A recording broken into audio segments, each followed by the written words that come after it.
Hello and welcome. I'm Julie Baker, and today we are going to talk a little bit about Virasana, or heroes or heroines pose is also what it's called.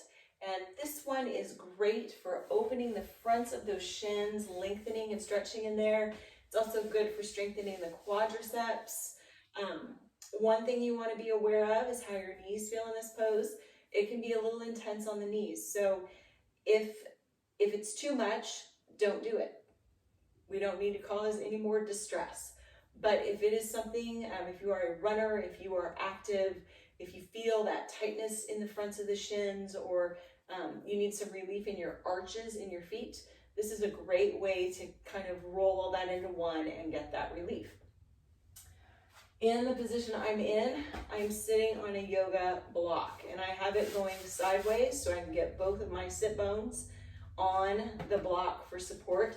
It gets my hips up a little higher and is nicer for my quads. The other thing in this pose you want to think about is what your feet are doing. A lot of times in this pose, they tend to curve or sickle back toward each other so that your feet are moving in a way that's a little pigeon-toed.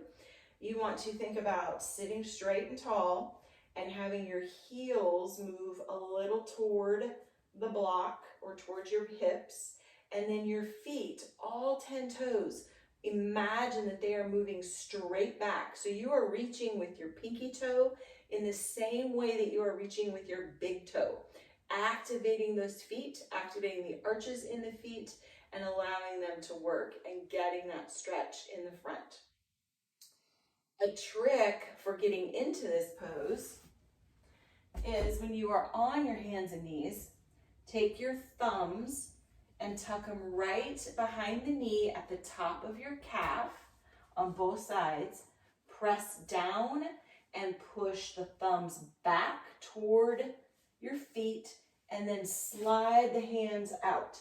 That gets your calf muscle out of the way. It helps the knee bend, and it actually can get your hips down a little lower, as it did with mine in that instance. So now I'm down on the flatter side of my block.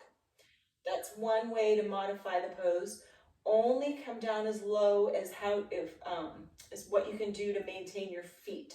So if your feet really start sickling back in, you need to raise yourself back up until you can maintain the parallelness of your feet, all 10 toes reaching back.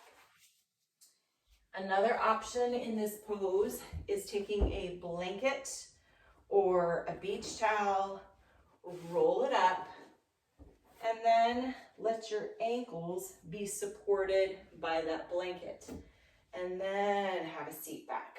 So it's a little bit different. This gets more into your quads in this one, but it does, if you are working to build that flexibility in the front of the body, in the front of the shins, this is a nice way to start.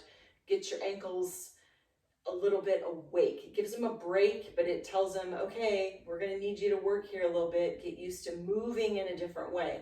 So having that support allows your ankles to get used to what you're going to ask them to do. All right. I hope that gives you some ways to work in Virasana that are useful for you.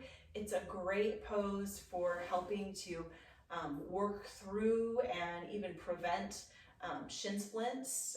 That's a common, if you're working out, if you're running, if you're working hard, or if you changed up your workout, or sometimes even if you changed up your shoes, you can get some aches and pains in the front of that shin, and having a little go-to resource is helpful. So until next time, namaste.